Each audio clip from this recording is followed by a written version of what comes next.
lost that game last night. Come on, man. You almost done? Seems pretty open and shut to me. Oh, yeah? Yeah. You don't think so? I didn't say that. You haven't really said anything for a while. You just keep writing in that book of yours. I don't know what more you could want. We got the body, DNA, blood, hair. My man even left his wallet. And I haven't checked out the bathroom yet, but from the looks of this place, there's probably a urine and stool sample in a plastic jar sitting on the counter right next to a signed confession. Come on, man. I'm no stand-up comedian. That's a pretty good joke. Griffin.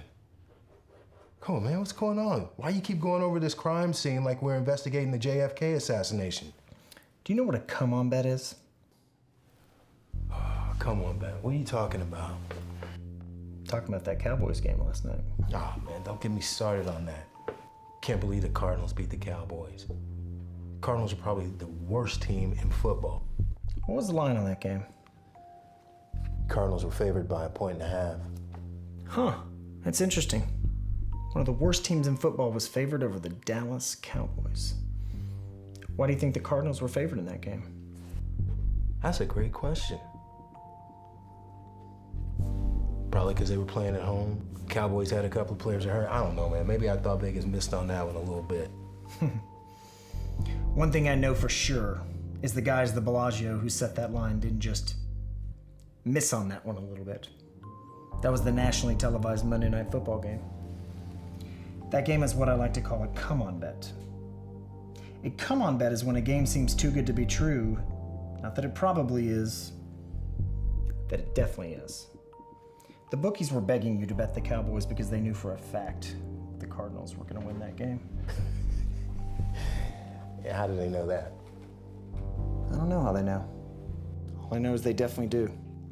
Because like they say in Vegas, they're not building any of those casinos any smaller. Okay, I get it. I see what you're doing here. You're saying this crime scene is a come-on bet. It's the Arizona Cardinals of crime scenes. It's too obvious. The real killer is begging us to bet the Cowboys. In fact, he's even giving us 1.5 with all this obvious evidence. But unlike you, I'm not going to take that bet. Here's why.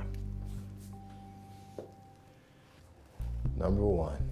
Like you said, we have the murder weapon with fingerprints. Allegedly. But why are there fingerprints on this gun, but nowhere else at the crime scene? Did the killer shoot this gun barehanded and then put on gloves afterwards? No. Number two.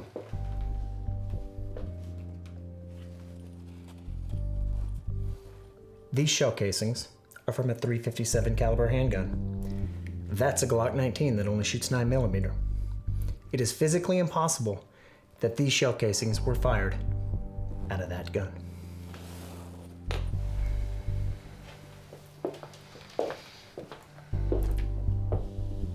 Number three. And most importantly, the wallet. Remind me again how long you've been a detective? And in your 22 years, have you ever found a wallet at a crime scene without pants, jeans, shorts, sweatpants, fanny pack, or at least a gym bag? There's not one other article of clothing in this hotel room. Yet miraculously, there's a wallet lying right next to the victim. The real killer is setting up Mr. Andre Rene. Just like those bookies were setting you up with that Cowboys game.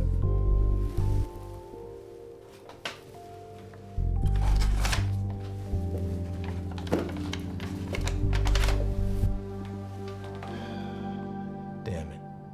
You're absolutely right. I know. Taught you well.